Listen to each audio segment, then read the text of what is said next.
Thank you so much for joining. And I think, we've been given the most hot topic of the time, which is AI.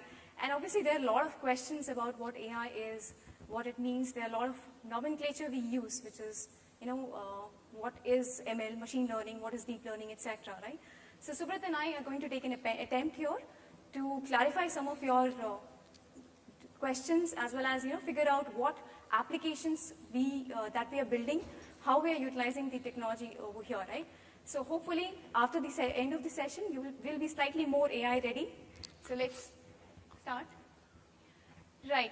So I wanted to start with this premise here, which is AI is actually not magic, right? It is a lot of science and maths applied on a lot of data. And the key here is not just science and maths, but also the data.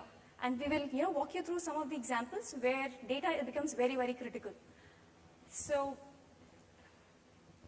with this premise, I also wanted to take a moment to talk about some of the applications that we use on our daily lives, which actually uses AI, but we may not realize it. So let's talk about Gmail, right? Right from spam management to what we see today as auto response. It is the AI technology that is working in the background, right? Netflix. 75% of the content that you actually see on Netflix is actually driven by the recommendation system. Again, AI. 75% is a huge number, right? Facebook. What you see on your feed, what you see as an ad, plus the photo tagging, all these is driven by AI. Uber, the infamous search pricing, it's actually driven by, this is actually in true sense the dynamic pricing applied at a customer segment of size 1. Google Maps, it estimates the time you take from moving from point A to point B, right? And it changes dynamically as the traffic condition changes. Now all these are some of the applications that we don't realize in our daily lives, that it actually uses the technology, machine learning, deep learning, etc. Now, talking about retail industry, we have spoken a lot about Amazon's recommender system today, and in a lot of case studies we hear about it.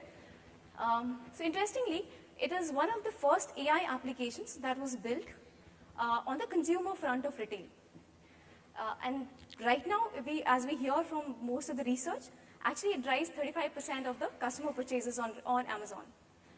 Last year, we saw Smile to Pay, and very interesting concept.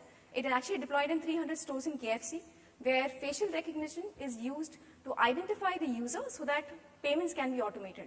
Very, very interesting use cases, right?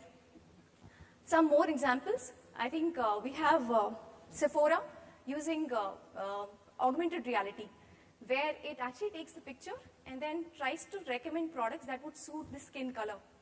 Again, a very good example in retail industry. We have robots actually working in stores now. Nestle, they have Nescafes with Pepper's robots, and they actually serve the customer while you are in the store. So very, very interesting examples. In fact, retail industry on the consumer side have just scratched the surface. We have a lot more examples to see, right? So what exactly is this technology? We have Subrat, none other than our in-house AI expert, and he'll talk more about it. So over to you. Yeah, thanks, Anjali. So good evening, everyone. This is the floor one, right? Okay. So what exactly is AI, right? Defining it as AI is the ability of a machine or for any entity to learn and think like human beings, right? Whatever enables it to do that is called AI. Now, this is a very simplistic definition, and it's very true to from all aspects. But there have been a lot of there are a lot of buzzwords around AI, and you all, I know definitely that you would have heard about AI, ML, DL, right? Let's first demystify that, and then go on to timelines, how it has evolved, and I'll try to say a few stories around it so that it relating to it will become much easier for everyone. So AI stands for artificial intelligence, which we have already seen, and the basic evolution or the scientific evolution of AI started in the early 1900s or late 1800s, right? The math, the logic, and steps, the algorithms around it, and it has been evolving ever since, right? And two of factors which have played a lot of important role in shaping up the AI roadmap is we'll see the important events there. in the timeline is data and compute power, and which is around 1950s, 1980s, and 2010 or the early 2000s. So AI is, in basic terms, I'll repeat again, is anything that will allow you to automate things, observing data or whatever is available to you to a significant extent, right? It could be expert systems, it could be rule-based systems, it could be decision trees, it could be what we call ML, or it could be the subset of ML called DL. So the curve that is shown here is the entire gamut is AI. ML or machine learning is actually a subset of AI, right? Which actually uses data to learn or think like or it does curve fitting. It has X, which is the data that you have. It may or may not have Y, which is the label or output of the data, but it tries to interpret the data, sometimes with labels and sometimes without label. And another subset of ML, which is called deep learning, right, is something which has evolved much later, around so the maths and all is pretty old. Maths is not very new. Maths is that of 1950s. Maths has not improved much after that. But what has improved is availability of data, which is currently, and I mean, we've been talking a lot about it, right? I mean, the 90% of data that we see today has been generated in the last 3 years, right? So data availability is high. Now, having so much of data, if you don't have enough compute power, right, it would not have been possible to process so much of data. Just to give you a number, a typical machine learning or image processing based machine learning algorithm to learn or to train, right, used to take an year in the 1900s, right, or 1990s or 2000s, early 2000s, right? But with the advent of GPUs, this number has come up to a week or less than a week. So it's a 50x to a 100x improvement, right? That has made it more practical. For example, if I was doing my research in AI, at that point of time, I would have taken maybe 20 years to do my research to get the results. But in today's time, I could get the results in 3 years time, all complete, right? So that shows that why this has taken up a lot of steam, compute power and data. Now, having said that, if you look at 1950s, right, that is when the algorithms have been developed, but neither data was available nor compute power was available. So AI went into a, all of it. This is called the AI winter. When we went on to 1980s, the compute power had just picked up, right? It had picked up well. You got the Intel developed a lot of CPUs, so there was compute power available for everyone, but data was not available. The internet had not yet come up, right? The internet generates a lot of data, and that's what you see in the later half, with compute and data being available. AI, ML, DL has taken a lot of, it's front-facing right now. But this is history that we have, right? But I'd like to give you, I'll go back to a bit of, the cognitive evolution that we have been through to understand, why we are doing what we are today, or why is AI evolving the way it is evolving today. So it is said that about 543 million BC, this is a time around in which 80% of the world is water. Organisms are going here and there. They have no sense organs. They just they're moving around, feeding on whatever they're getting. They don't have any way to find out what is outside. No sensory perception. Something happens at that point of time and changes the way the whole evolution, the way organisms interact with each other, right? And it is perceived, and there's a hypothesis which is supported by a lot of proof saying that this is when vision came into being. The sense of vision came into being at that point of time, right? With vision coming into being, the organisms were able to find the food, which is the primary requirement, easier. And the guy who is feeding on something, actually the guy who is getting fed upon, he's also kind of having vision developed, and he also goes out of the way and develops his own sense organs. So what happens is, so by virtue of cognitive evolution, vision was the first thing that got developed, right? And later on the other senses got developed, right? This is a very strong correlation in which the way AI is developing today, right?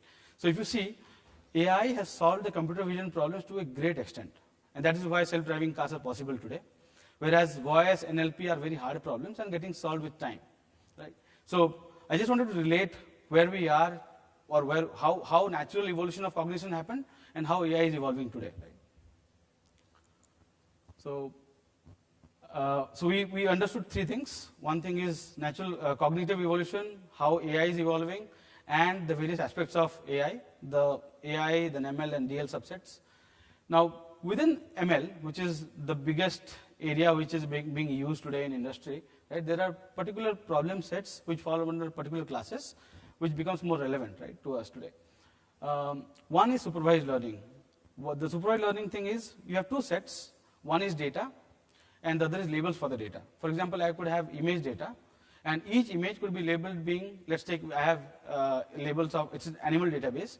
I could have n images which are cats. I could have labeled them as cats. There are a few images which are dogs, or so on and so forth, right? And then, once I train a model using this data, labeled data, I would go ahead and put a picture and say, okay, can you predict me what this is, right? And this thing will come up with me saying that, okay, this is a cat or a dog or an animal or some other animal, right? So this class of problems is called supervised learning. Andrew Ng says that, who is one of the front runners of AI and pioneers of AI, says that if a human being sees a problem and he can devise a way to automate it within less than 1 second, that's the benchmark, right? Then it falls under the purview of supervised learning with labels, obviously. And one of the best cases of retail, which we all are working on, is like recommender systems, right? If I can say that, if I have all data of a particular user saying that, okay, this is how he reviewed or this is how he rated items, and I can come up with a list of recommended items or unrecommended items for that user, that's the problem of supervised learning. Having said that, no, it's not always possible that I'll have labels for all the data that I have. There could be problems, there could be data which is not labeled. For example, I could just have transaction data. I don't know anything about it. I don't have any other knowledge about the user, just the transactions, right? Now what can I do with this data? I can go ahead and do something, try to interpret or understand or explore the data, right? And that's where unsupervised learning comes into play. How a very intuitive method of doing this is, cluster similar users together, right? This is a class of unsupervised learning, where you have no labels, but you're trying to interpret the data that you have. And the example I said is used in automatic, customer segmentation. This is something that, which is really interesting, reinforcement learning. I'll give an example, which will actually relate, which you all can relate. As a kid, when we are growing, right, there would be, let's take there is a stove on which a kettle is there and there is water boiling on that, right? Even if you say the kid that don't touch that, he will go ahead and touch it, right? He'll get his fingers burnt. But next time, if he sees anything on the stove or something related to that, something similar to that, he won't go and touch it, right? So we are learning through a reward and punishment system in our own brain, right, through our experiences. So first thing what he did is he explored. He explored and learned that this is not something good. He got punished for it, right? So next time he sees something like that, he will not go and do it. That is called experience. So exploration experience is what goes on in reinforcement learning, and this is what being defined here. We explore the whole solution space. There's a bias given to exploration and exploitation. We don't always explore or don't always exploit. Always exploit means you are going to fail. You're never going to explore. And always explore means you're also bound to fail. Dynamic pricing is something that is used in retail, in using reinforcement learning, where you would like to know that, if I track how the user has behaved over time, giving him offers will be easier for me. I would understand that, for beverages, he behaves like this way, right? He's like a 1+1 guy for beverages. But if it is apparel, he looks at 20% discount. He doesn't want to buy extra apparel. He's a 20% discount guy, right? So this is what machine learning is typically. There are other classes. I didn't go into details of that. This is a very, very interesting area of machine learning, which is again similar to how we as human beings behave, right, or learn. Let's take, you have learned an equation in maths. Let's take you have learned the equation of differential calculus, right? For us, applying that calculus in physics, in say speed-related equation or a acceleration-related equation is very easy, right? This is exactly how transfer learning works.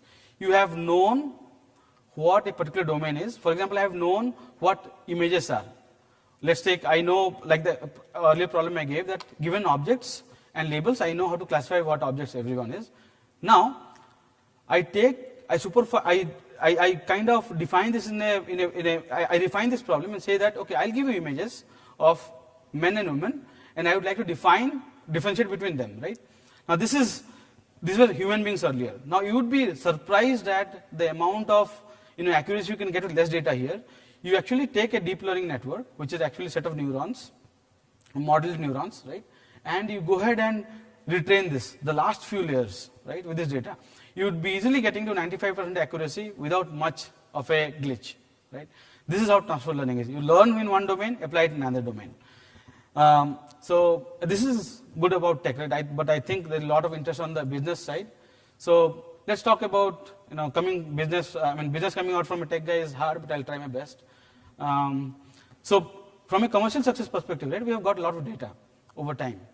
And this is being used, widely used in supervised learning, right, where you are trying to understand, you have labels of data, transacted, non-transacted kind of behavior, and that is being used in supervised learning.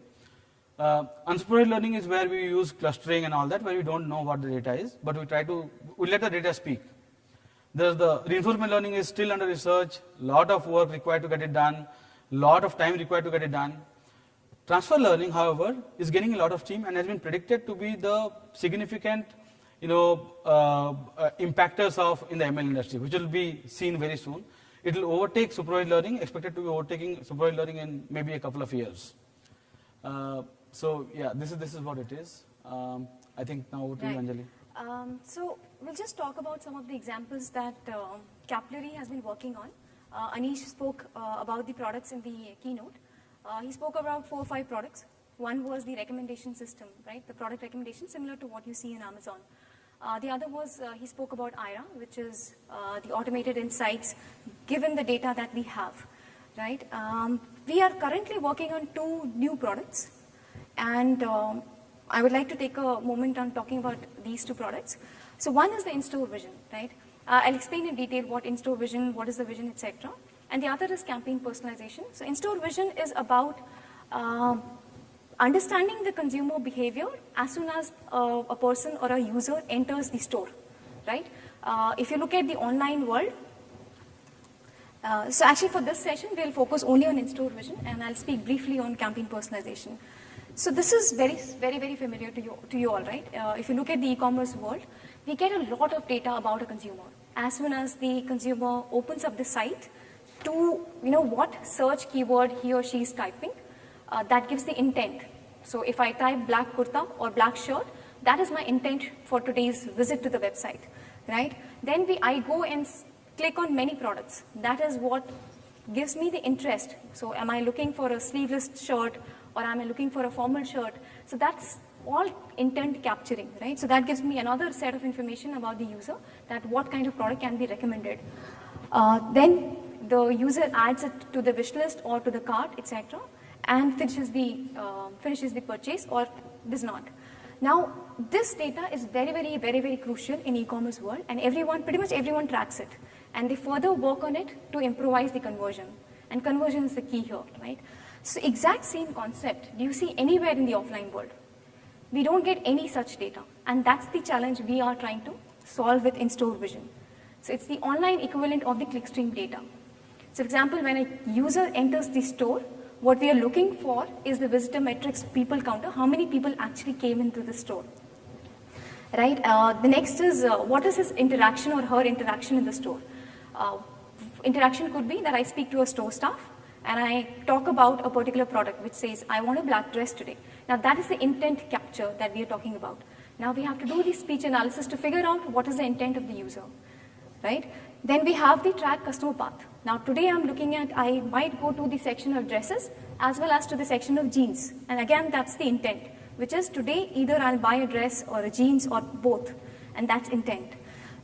Again, can we capture trials that, out of the products that we have selected, adding to the wish list or trying it out is again the product selection process and the final purchase. So in this pyramid, upside down pyramid, the only thing we are currently doing in in-store, right now in in-store is the last bit, right? And so therefore we focused on this as a vision of the product. And if you look at each of these buckets, the ML, so we applied ML and AI in this area. And the most difficult part is that each of these sections actually requires different technology, different domain knowledge. For example, in visitor metrics, we are talking about the different facade. We are talking about the different lighting, right? Whereas when we talk about the speech analysis, it is actually voice-based AI. So it's a very different domain, and therefore it's a very, very tough problem to solve. So we took our first step towards solving the wisdom metrics problem, and today we'll talk about that. We are currently working on the other product. Some POCs are ready, and some of them are under development. And Subrat will actually talk about how we applied, what was the result, and what was the learning. So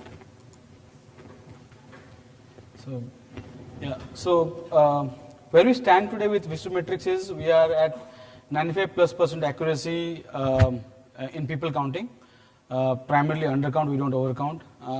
Under all possible lighting conditions, floor conditions, and this has been achieved by training over 3 million images, right? And there's a lot of data. This is positive images. We also have negative images. Positive means what a human being looks like. Negative means what a human being doesn't look like, right? So a few challenges that we had to address. We actually tried solving this problem using classical image processing techniques, right? And what we could reach out was, the best case was around 70% accuracy. And we were all over the place. I mean, there were days where we used to count really good. There were days where, just because lighting condition varied, we used to be all over the place with the counting. So lighting variations were big problem. There would be there will be high street stores which would be having, when the sun sets, lighting would be there. There will be problem. Malls, maybe the lighting conditions are variable because the shop in front has put up a light which is kind of killing my gradients. The color of the floor, again a problem. Then there will be visual disruptions, right? I mean, shadows of people used to be counted as, because we used to have those blob-based counting techniques, it used to be a problem. Illumination, I explained, vehicle headlights in high street stores was a problem. Then shopping carts, right? Shopping carts, people going in groups. It was very hard to distinguish between, 2 people and 1 people and, 1 person in shadow and all that, right? So these were big problems that we had, and we either we had to refine our image processing techniques, right? Or the path that we took was to take to AI, use AI to solve the problem, right? Or rather, I would say use data to solve the problem. So what we did was, over a period of time, we had collected around 1,200 hours of video, right? This was primarily for regression purposes. We took up the videos, broke it up into frames, annotated every human being which was ever available on each of those frames, got them annotated. We had a lot of images, but that was not sufficient, right? Because we didn't have enough floor conditions below. So we augmented the data with multiple floor conditions. We added a lot of lighting conditions to our images that made it resistant to light. So from a couple thousand images, we made it to 3 million images, right? This is what is mentioned here in the synthetic data augmentation part. So 2 or 3 things which were required here to solve the problem were, we need to have some domain expertise on the image processing side as well as on the, where do we fit it on the shop floor? Like, which is the right point? There's a door open left or door open right? How do you make it resilient to that? Then once we got this model built, one of the biggest challenges that we had was, it's very hard to, the debuggability of AI problems, or what the model is learning, right, becomes increasingly difficult as you go down from generic AI to ML to DL, right? The visibility is very less. So we have to build a model which would help us debug what the model is actually learning. Once we could decipher that, which was, we spent significant time on that, it was easy for us to actually discard models or actually go on and not waste time in training when things are going haywire. So what did we do to solve the problem? We took the data that we had collected, augmented data. We first decided on what features do we use to train the model on, which was a combination of color, gradients, the direction of the gradient. We took a histogram of that. We had already done the lighting variations, so that took care of the lighting variations. Depending on the height at which the camera is installed, right? We had to search for the image sizes, right? I mean, it could be, the scale of the search has to vary. So that was incorporated. Then we used, one of the biggest problems is, you cannot, it's a cost versus accuracy approach, right? I mean, if I had a Intel processor running there, which is a desktop CPU, I don't have I don't have to care about anything else. I could have taken the algorithm as it is and run it, right? But we had to run it on a very small platform, which had 1 GB of RAM, 4 ARM cores, right? And that is where we had to improvise on finding out the right machine learning algorithm for this, which could fit into the memory that I had, and enough compute power could be leveraged, right? So that's why we chose those boosted classifiers, typically AdaBoost classifier that we chose to run. And we could, after a lot of engineering effort on the algorithm side, we did some very hardcore multi-threaded processing on top of that. We could actually run it with 95% usage of all the CPUs at a frame rate of 30. Right? Once the detection was perfect, and you're detecting at 30 FPS, tracking was not at all a problem. You could track things like at the way that you see with your eyes. So yeah, having said this, what we could achieve was we could achieve 95+% accuracy with 3 million images, 14 million negative images, enough of data augmentation. We had to spend a lot of time on the data. I would say 70% of my time, or the team's time, was spent on understanding what is going wrong and what is it learning, what is it not learning, right? Optimizing it for the platform that we have, hardware platform, exploration, fixing the performance issues. Other thing is we could actually do it, the group counting and everything was also accurate with this approach that we had. And so I'd like to summarize our own experience about building this whole app. I'll cover 2 of them. One thing is we had to spend a lot of time on the data.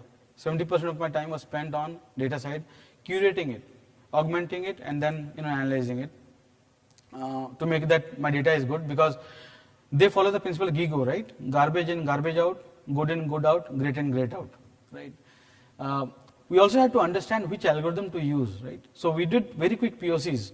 Took a sample of the data, ran it on a rudimentary algorithm, which is without any optimization or any stuff, and made sure that we got good accuracy to move on. Yeah, and another interesting side on the product side, right?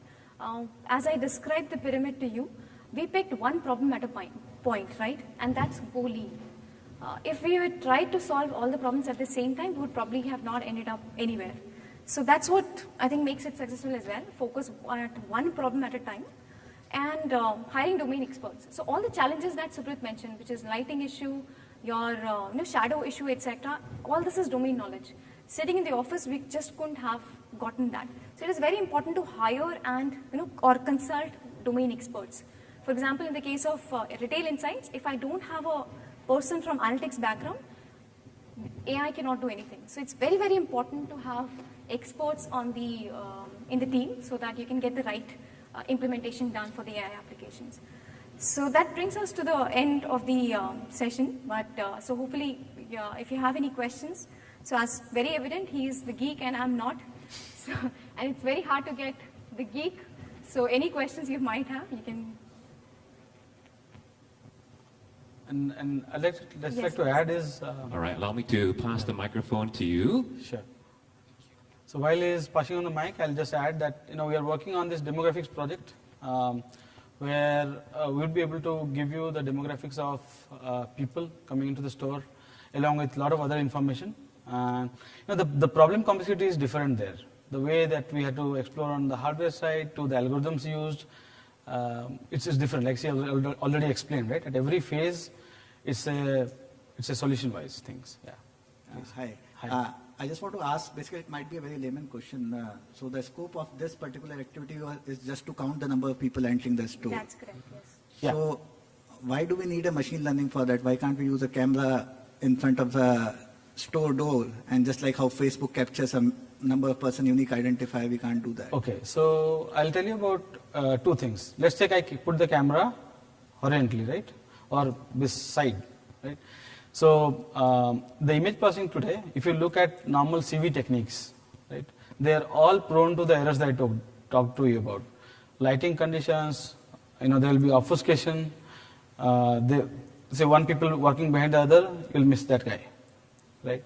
The only accurate way of counting people is overhead counting. You'll have no obfuscation. I mean, there'll be no obstruction. It will be clear, absolutely clear. That was the first thing. Second thing is why ML, right? So we had seen that because of those variations, the classical techniques, the best we could reach with blob-based, and if you look at infrared and other techniques also, they are not that accurate. Right? Our main purpose was to get accuracy, because once this data is accurate, the other metrics derived out of it will become accurate. So that's the reason that it was all experiment-based, right? We iterated. Yes, actually this product went through multiple iterations. It took us a year to get to 95% accuracy. Initially when we launched, we were at 70%, and in some stores we were at 200%. So yeah, so that's where we started the journey from. And improvising the algorithm actually brought us to 95% and no overcounting. So that's the journey. With that, ladies and gentlemen, let's give our friends on stage a round of applause, please. Thank you.